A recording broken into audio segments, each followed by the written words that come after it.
High বন্ধুরা, সবাই কেমন আছো? আশা করি সবাই ভালো আছো। আজকে একটা বাস্তবিক কিছু কথা তোমাদের কাছে শেয়ার করতে চাই। কথাটা এটাই যে আজকে সমাজে প্রতিটা ধর্মে, বিশেষ করে মুসলমানের উপরে বেশি অত্যাচার হচ্ছে।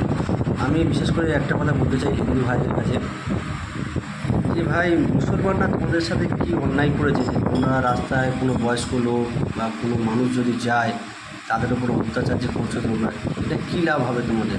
একটু বলো প্লিজ।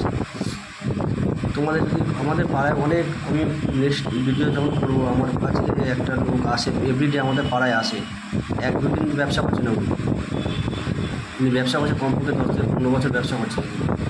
আমরা লাইভে আপনাদের ভিডিওতে সম্পূর্ণ আপনাদের দেখাবো যে ওনার আমাদের পুরো এলাকাটায় উনি আসে অনেকটা দূর থেকে, ডায়মন্ড হাওড়া থেকে উনি আসে ঘুগনি বিক্রি করতে, আমাদের পাড়ায় উনি ব্যবসা করে যায়। মানে যেমন একটা জিনিস মনে হয়, সে ব্যবসা করছে, সে ব্যবসার জায়গায় ব্যবসা রয়েছে, কিন্তু কিছু আমি একটা ভিডিও রিলস মানে আপনাদের কাছে শেয়ার করেছি ভিডিওটা। দুটো বয়স্ক লোক মানে ভ্যান, মানে কী বলে ওটাকে, সাইকেল চালিয়ে তারা হয়তো কাপড়ের কি মাদুরের ব্যবসা করছে হয়তো, এবার যেতে যেতে কোনো হিন্দু পাড়ায় ঢুকে গিয়েছে, গেলে সেখানে কিছু লোক, কিছু ছেলে তার উপর অত্যাচার করছে, বলে জয় শ্রীরাম বলো, জয় শ্রীরাম বলো। এটা কী ধরনের ভাই? এটা কি তোমাদের ধর্ম শেখায়? না তোমার ধর্ম বলে দিয়েছে, তোমাদের দেবীরা বলে দিয়েছে যে তোমরা জোর করে ধর্মের উপরে টেনে নিয়ে এসো লোকেদের? যদি বলে দিয়ে থাকে অবশ্যই আমার প্রমাণ দাও, আর যদি না বলে দিয়ে থাকে তা কেন করছো এটা? এটা কোনো মাইনে রাখে না। না, তোমরা যে জয় শ্রীরাম করছো, জয় শ্রীরামের মানেটা কি তোমরা নিজেরা জানো না?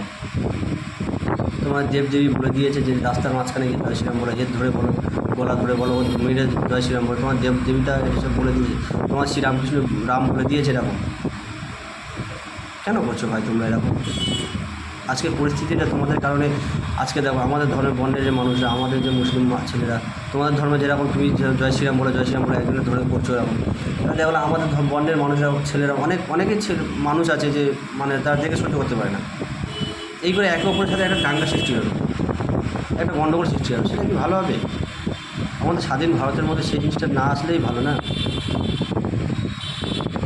কেন করছো ভাই? প্লিজ, আমি বারবার করে বলছি দাদা ভাই, সব ধর্মের মানুষ একতভাবে আমরা থাকি, একই সঙ্গে থাকি, কেন আমরা ঝগড়াঝাটির মধ্যে যাবো? এই জন্য আজকে ভিডিওটা করা। অবশ্যই ভিডিওটা যদি ভালো লেগে থাকে একটু শেয়ার করে দেবেন, প্রত্যেকটা বাড়িতে যেন এই ভিডিওটা পৌঁছে যায়।